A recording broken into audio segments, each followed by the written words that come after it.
안녕하십니까. 자, 이번 시간에 하실 내용은 98페이지 우리 교재 공익입니다. 공익이론, 행정이념 가운데 가장 중요한 건데, 뭐 공익이다 그러면 이제 일반적으로 공공의 이익이다 또는 뭐 불특정 다수의 이익이다 이렇게들 표현하는데 굉장히 좀 추상적이고 애매모호한 개념이죠. 그래서 이제 이 공익을 과연 어떻게 이해할 것이냐, 뭐 공익이라는 개념이 있으면 반대편에 뭐가 있습니까? 사익이라는 개념이 있죠. 그래서 이제 공익을 바라보는 관점은 과정설하고 실체설, 이게 중요한데 주로 사익과의 관계 속에서 공익을 이해해요. 자, 그럼 먼저 나올 게 과정설인데, 우리 교재에 있는 그림을 보시면 이런 겁니다. 이 사회에 존재하는 수많은 개인들, 여러분이나 저와 같은 개인들, 그리고 이제 이 개인들이 모여서 일정한 집단을 만들어요. 자, 그럼 이제 개인이나 집단은요, 이 사회에 존재하는 전체는 아니죠. 부분이죠. 부분적이고 개별적인 존재거든요. 그래서 이제 이 개인과 집단, 이 사회를 구성하는 이 부분적이고 개별적인 존재들이에요. 그리고 이제 이들이 모여가지고 대한민국이라고 하는 전체, 요걸 이제 공동체라고 표현하는데, 이 공동체는 뭡니까? 전체적인 존재거든요. 그래서 이제 이 공익이 과연 무엇이냐라고 보면 일반적으로 불특정 다수의 전체 이익, 그래서 이제 일종의 전체적인 이익이 공익이다 이렇게 이제 표현을 하죠. 그러면 이제 반대편에, 공익 반대편에 보면 이 개인이나 집단이 추구하는 이 개별적인 이익들이 있어요. 이게 바로 뭐냐면 공익과 반대되는 사익이라는 개념이죠. 자, 그래서 이제 공익을 이해하는 관점으로 크게 이제 두 가지 관점이 있는데, 첫 번째는 과정설이라는 게 있고, 두 번째는 실체설이라는 게 있어요. 자, 과정설은 이 중에서 여기에 초점을 둬서 공익을 이해하는 거예요. 자, 이 개인이나 집단은 눈에 보이는 구체적이고 명확한 실체가 있거든요. 근데 대한민국이라는 공동체는 사실 관념상의 존재지 눈에 보이는 뚜렷한 실체가 있는 존재가 아니잖아요.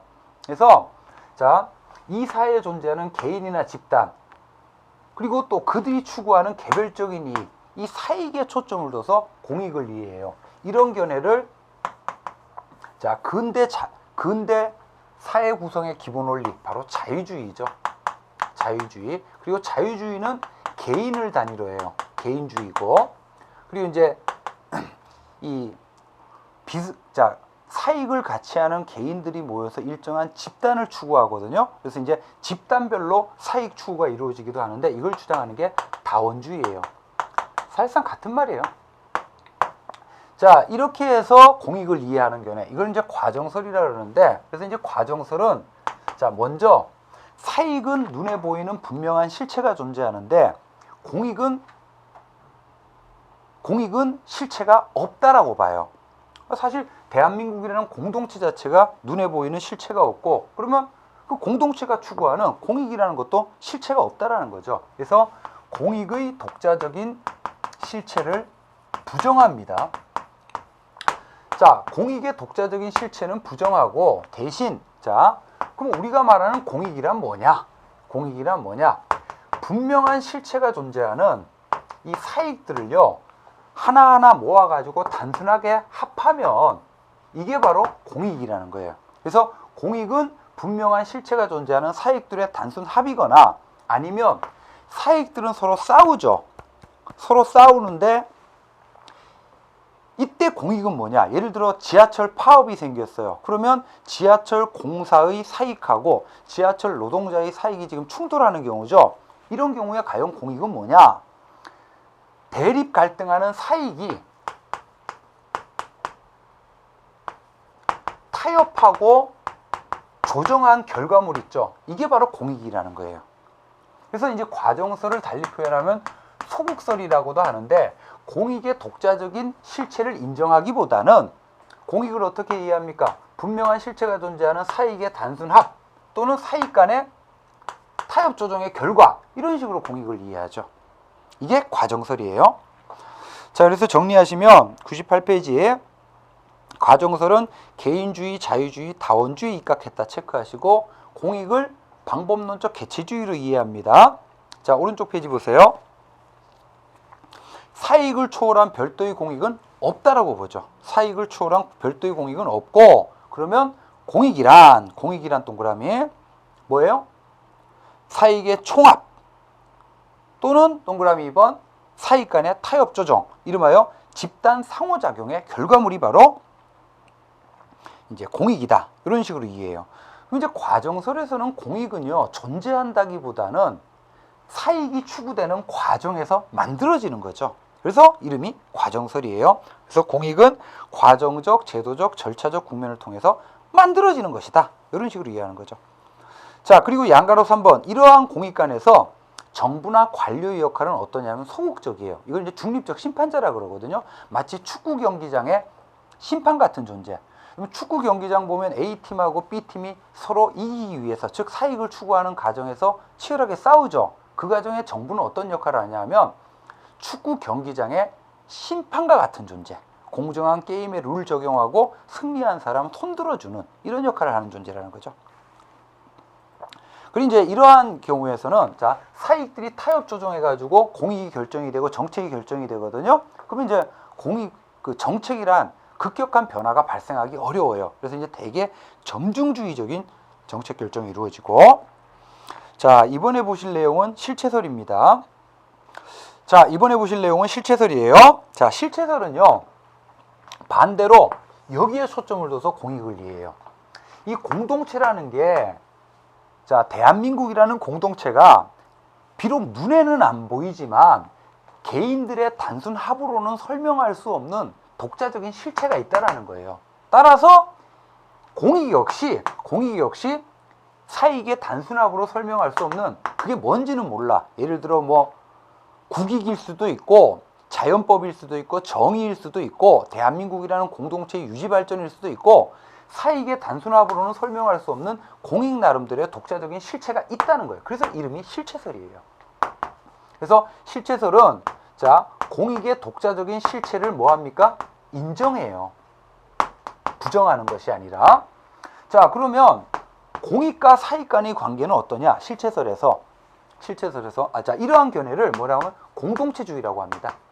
공동체 자체의 관념, 공동체 자체의 이익.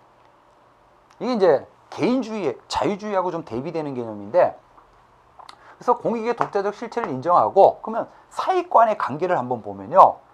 자, 여기서는요, 공익과 사익 간의 충돌이 생길 수가 없어요. 왜냐하면 여기 봤다시피 자, 사익이라는 건 언제나 개별적인 이익이고 공익은 언제나 어떤 이익입니까? 전체적인 이익이거든요. 근데 그 전체적인 이익이 실체가 있다는 거야. 그러니까 공익과 사익 간에는 충돌 자체가 있을 수가 없죠. 왜? 언제나 뭐가 우월하니까. 공익이 우월하다 보니까. 그래서 이제 대개 이 실체설이 이 과거에 이 나치 또는 이제 일본의 군국주의가 이 개인의 자유와 권리를 억압하는 이제 수단으로 활용된 바가 있죠. 그래서 이제 이 실체설을 강조하게 되면 대개 이제 전체주의로 흘러가 버려요. 자, 정리하시면 이제 실체설은 달리 표현하면 적극설입니다. 적극설. 이제 공익의 독자적인 실체를 독자적으로 인정하자라는 거죠. 자, 양가로 1번 공동체주의적 공익관이고 공익을 형이상학적 전체주의로 이해합니다. 사익의 단순합으로는 도저히 설명할 수 없고 공익 나름대로의 독자적인 실체를 인정하자는 거죠. 전체주의. 자, 그래서 양가로 2번 보시면 그럼 여기서 두 번째 줄 공익이란 동그라미, 사익의 단순 집합이 아니라 사익을 초월한 실체적이고 규범적이고 도덕적 개념으로 별도로 존재한다라는 거예요. 자, 계속해서 바로 밑에 줄 자, 이런 견해에서 공익과 사익 간에는 갈등 자체가 있을 수가 없죠. 왜? 언제나 사익은 개별적인 이익이고 공익은 전체적인 이익인데 그 전체적인 이익인 공익이 독자적인 실체가 있다는 거잖아요. 그래서 언제나 공익이 우선시됩니다. 그리고 양가로 3번 보시면 자, 이러한 이제 실체설에서 이 공동체적 공익을 발견하고 실현하는 과정에서 국가나 정부의 역할이 소극적이지가 않아요. 굉장히 적극적이에요. 왜냐하면 국가 자체가 독자적인 실체를 지닌 공동체고 이 정부가 이 공동체의 대변자죠. 자, 이런 식으로 이제 극단적으로 이 과정설하고 실체설의 대립 잘 기억을 하시고, 자, 이번에는 99페이지. 자, 99페이지요. 이번에 이제 또 시험 문제 자주 나오는 게 이 행정 이념 가운데 이제 정의, justice. 행정학에서는 이 정의라는 표현보다 이제 형평이라는 표현을 많이 쓰거든요. 사실상 같은 말입니다. 그래서 자, 하단에 본문 보시면 형평은 달리 표현하면 정의는 이런 뜻이에요. 동그라미 1번. 사회적으로 동일한 경우에는 동일한 취급을 받아야 돼요. 요거를 수평적 형평이라 그래요. 수평적 형평 동그라미. 뭐 우리 한국 사회에서 남자든 여자든 한 명 한 명이 고유한 인격체죠. 그래서 한 사람당 하나의 투표권을 부여하고 있어요. 이거는 수평적 형평이에요. 하지만 사회적으로 서로 다른 경우에는요, 같게 취급하면 안 돼요. 사회적으로 다른 경우에는 다르게 취급해야 돼. 이게 수직적 형평이에요. 수직적 형평 동그라미.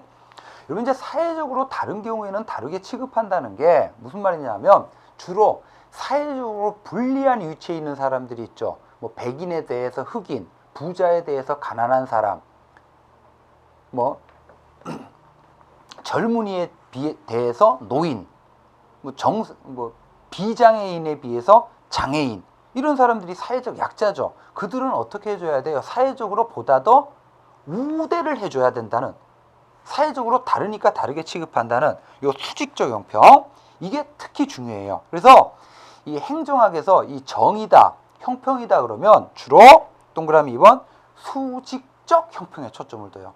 사회적으로 불리한 또는 이제 약자인 사람들을 보다 더 배려해주고 우대해주자. 이 수직적 형평을 아리스토텔레스라는 학자가 배분적 정의라 그래요. 자, 이 형평을 강조했던 대표적인 행정학 이론이 신행정론이죠. 흑인 폭동을 배경으로 해서 이제 사회적 약자에 해당하는 흑인들을 우대해주고 배려해주자, 이런 얘기죠. 자, 요게 이제 그 형평의 뜻이고, 자, 그 다음에 넘기시면 100페이지예요. 뭐 2번에 그 배분적 정의를 바라보는 뭐 결과적 정의가, 요거는 여러분들이 한번 읽어보시고, 자, 형평에서 정의에서 중요한 거는 100페이지 하단에 롤즈예요.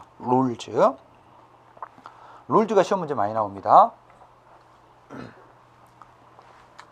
자, 롤즈 오른쪽 페이지에 있는 이 그림이 롤즈의 정의론인데,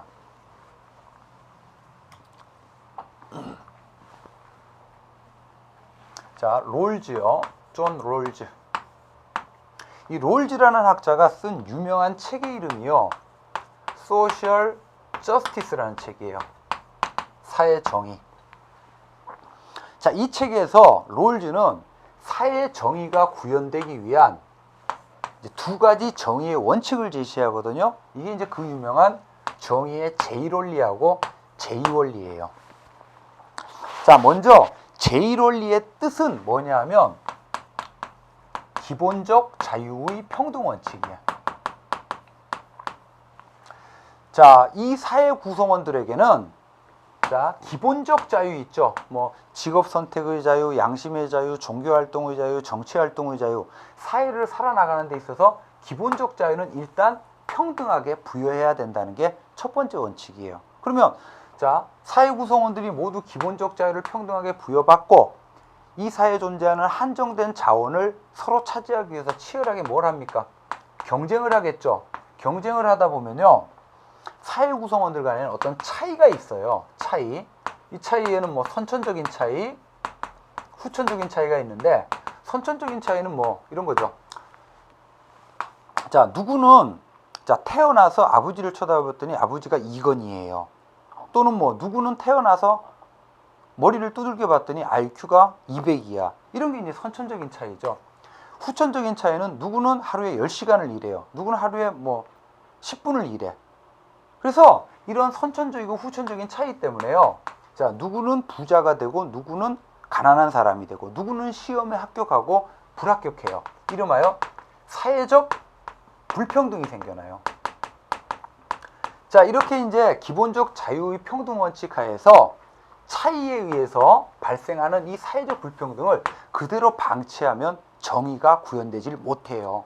바로 이렇게 해서 발생한 불평등을 어떻게 해줘야 되냐면 조정을 해줘야 돼. 조정을. 이게 바로 정의의 이원칙입니다.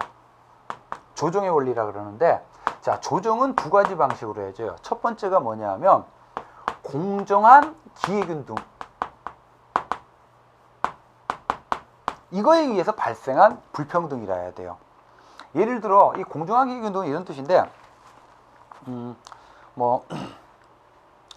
우리나라 그 공무원 시험 응시하는데 학력 제한이 없죠. 이거는 뭐냐면 기본적 자유의 평등 원칙이에요.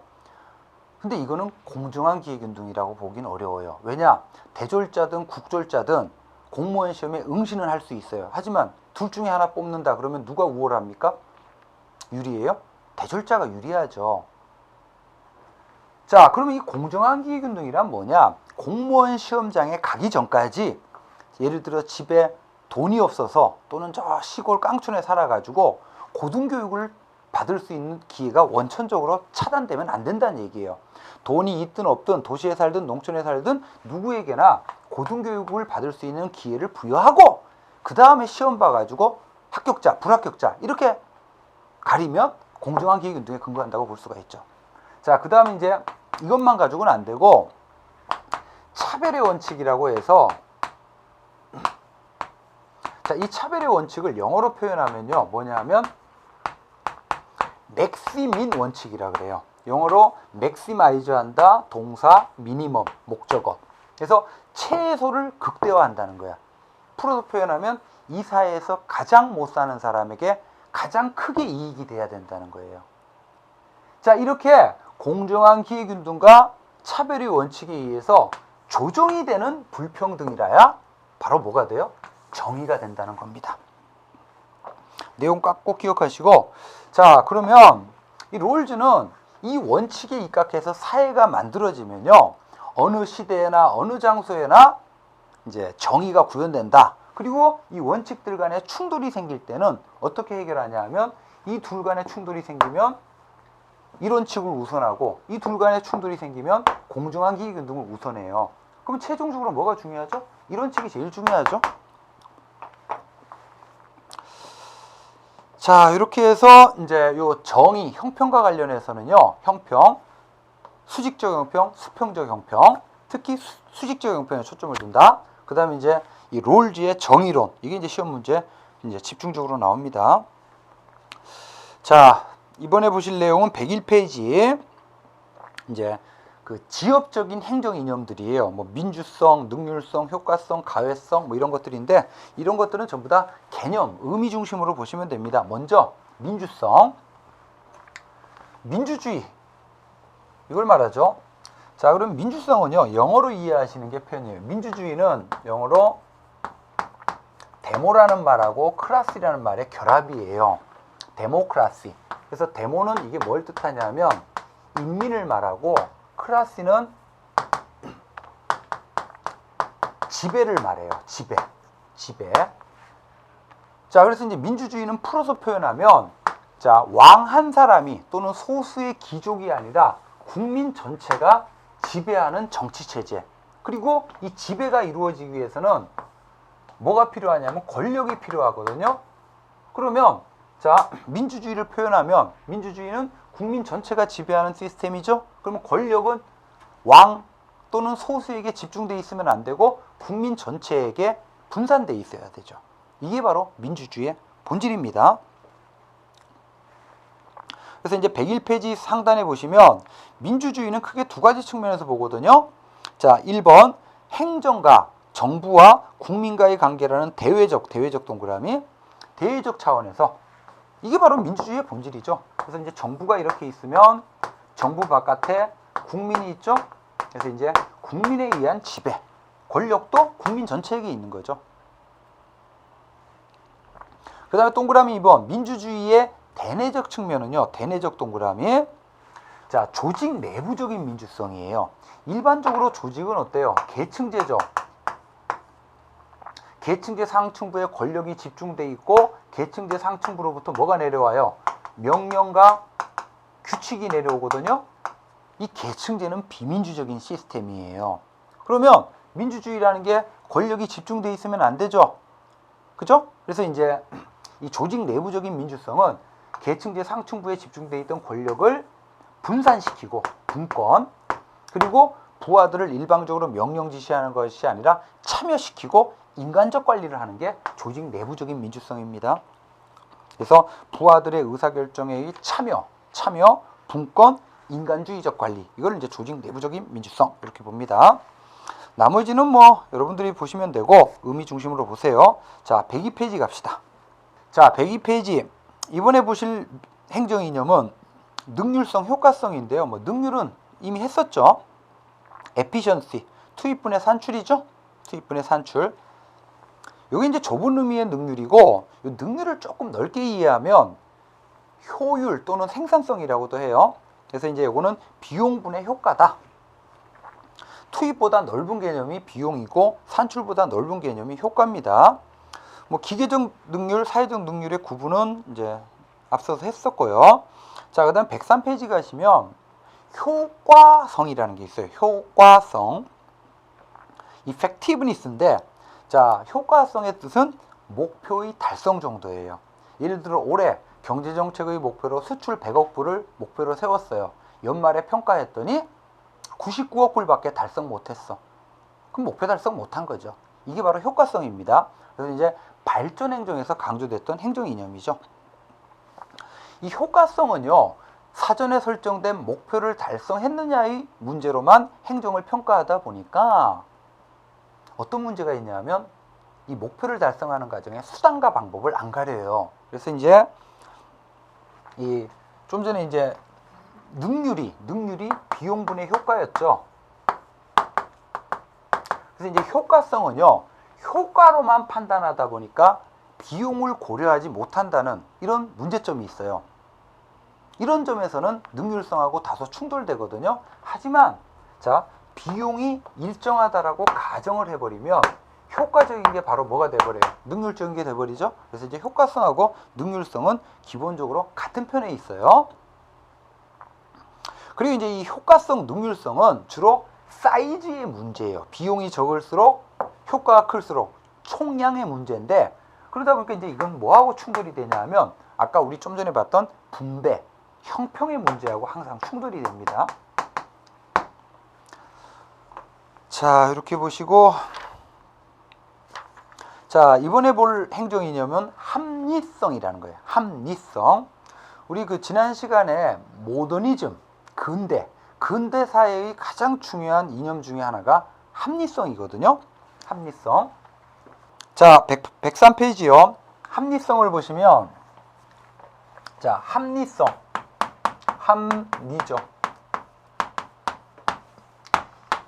인간의 정신세계 가운데 이성이 있죠. 이성은 어때요? 계산적이고 논리적이고 체계적이고 과학적이고 실증된 이성이죠. 이러한 이성에 부합하느냐에 따라서 선택을 하고 판단하는 것을 합리성이라 그래요. 자, 그래서 이제 근대 이래로 이 합리성은 이런 식으로 이해해요. 항상 뭐냐면 목표와 수단의 문제입니다. 여기서 목표는 주어진 것으로 가정을 하고 이 주어진 목표를 달성하기 위한 여러 가지 수단들 가운데, 자, 다시 어떤 목표가 주어져 있다고 할 때 그 목표를 달성하기 위한 수단은 여러 가지가 있겠죠. 이 여러 가지 수단들 가운데 실증을 해보고 객관적으로 계산을 해보면요, 과학적으로 파악을 해보면 목표 달성에 가장 적합한 수단이 있어요. 얘가 one best way지. 이거를 실증적이고 객관적으로 계산적으로 찾아서 선택을 하는 거를 합리성이라고 그래요. 그래서 이제 근대 합리성은 목표와 관련된 것이 아니라 실증적이고 객관적이고 계산적인 측면에 가장 적합한 수단이 무엇이냐, 이거와 관련된 이 도구적 합리성이에요. 그러면 이런 이제 근대 합리성을 추구하기 위해서는 인간이 어떤 존재여야 되냐면요, 전지전능한 존재여야 돼요. 목표 달성을 위한 수단이 과연 100만 가지가 있는지, 또 각각의 수단을 실현했을 경우에 나타날 정확한 정보를 실증적이고 객관적으로 파악할 수 있어야 돼요. 이게 바로 근대 합리성입니다. 이거를 완전한 합리성이라고 그러거든요. 자, 그래서 넘겨보시면 이 학자들이 104페이지에 학자들이 합리성의 유형을 구분을 하는데, 이 중에 특히 중요한 게 사이몬이에요. 사이몬. 이 합리성은 우리가 이제 그 다음 시간에 그 정책학을 공부할 거거든요. 이 정책에서 가장 중요한 개념이 합리성이에요. 그래서 사이몬은 자, 실질적 합리성, 실질적이다 동그라미 하세요.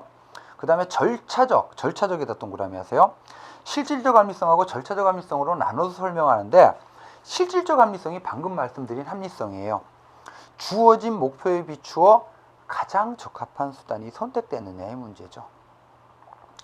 가장 적합한 수단은 이 세상에 오직 하나죠, 객관적으로. 그래서 세 번째 줄 보시면 전지전능한 인간이 추구하는 인지능력이 완전해야 이런 합리성을 추구할 수 있어요. 그래서 완전한 합리성이고 내용적 합리성. 자, 합리적인지 그렇지 않은지를 선택된 수단의 내용이 가장 적합하냐 그렇지 않느냐로 판단을 하는 거죠. 자, 근데 이제 현실적으로 어떻습니까? 인간은 인지능력에 한계가 있죠. 의사결정할 때, 선택을 할 때 시간도 비용도 부족해요. 이거를 사이몬이 제한된 합리성이라고 그러거든요. 그래서 이제 이 제한된 합리성 하에서는 이 실질적 합리성을 추구하기가 어렵고 바로 절차적 합리성을 추구한다는 얘기예요. 자, 절차적 합리성은 이런 겁니다. 제한된 합리성을 갖고 있다 보니까 자, 합리적인지 그렇지 않은지를요, 선택된 수단의 내용으로 판단하는 것이 아니라 선택이 이성적이고 논리적인 사유 과정, 절차를 거쳐서 이루어졌다면 합리적으로 보자라는 거예요. 주먹구구식으로 한 것이 아니라 나름대로 이성적이고 논리적인 사유 과정, 절차를 거쳐서 선택이 이루어졌다. 그러면 합리성을 인정하자라는 거죠. 이게 이제 사이몬의 실질적 합리성, 절차적 합리성입니다. 이건 좀 중요합니다. 그 다음에 이제 디징이라는 학자가, 폴 디징, 합리성의 유형을 총 5가지로 나뉘어요. 이건 그냥 좀 외우시고, 기술적, 경제적, 사회적, 정치적, 법적. 자, 이렇게 해서 합리성 마치고요. 104페이지 마지막 행정이념 가외성을 좀 봅시다. 영어로 리던던시라고 그러는데요. 자, 이 가외성이라는 이념은 란다우라는 학자가 처음 주장을 한 겁니다. 이 가외성의 뜻은요, 쉽게 말하면 행정활동에서의 초과분이나 잉여분을 가외성이라 그래요. 뭐 자동차의 스페어 타이어 생각하시면 돼요. 자동차는 타이어 4개만 있으면 굴러가는데 지장 없죠. 근데 여분으로 트렁크에다가 타이어 하나를 더 싣고 다녀요. 이게 바로 가외성이야. 그러다 보니까 가외성은요, 동그라미 2번 능률성하고는 충돌돼요. 아니, 타이어 4개만 있어도 자동차 굴러가는데 지장 없는데 여분으로 하나 더 싣고 다녀야 되니까 비용이 많이 들죠. 하지만 필요한 중복입니까? 불필요한 중복입니까? 필요한 중복이죠. 여러분, 비용 아끼겠다고 딸랑 타이어 4개만 갖고 자동차를 운행하다 타이어가 펑크가 나버렸어요. 그러면 차가 못 움직이죠. 반면 가외성 장치를 갖고 있으면 바로 타이어를 교체해가지고 차를 움직일 수 있잖아요. 그래서 가외성은 능률성하고는 대칭되지만, 자, 가외성이 의미가 있는 건 불확실성 하에서 타이어가 펑크 날지 안 날지 불확실한 상황에서 가외성의 의미가 있어요. 이 불확실한 상황에서 가외성 장치를 갖추면 정보의 정확성이 높아져요. 그리고 오류 발생이 줄어들어서 행정에 뭐를 높입니까? 신뢰성과 안정성을 높인다는 게 가외성의 기본적인 의의예요. 그 동그라미 4번에 보시면요, 가외성의 사례라고 나와 있는데, 자, 이건 기억하세요. 권력 분립.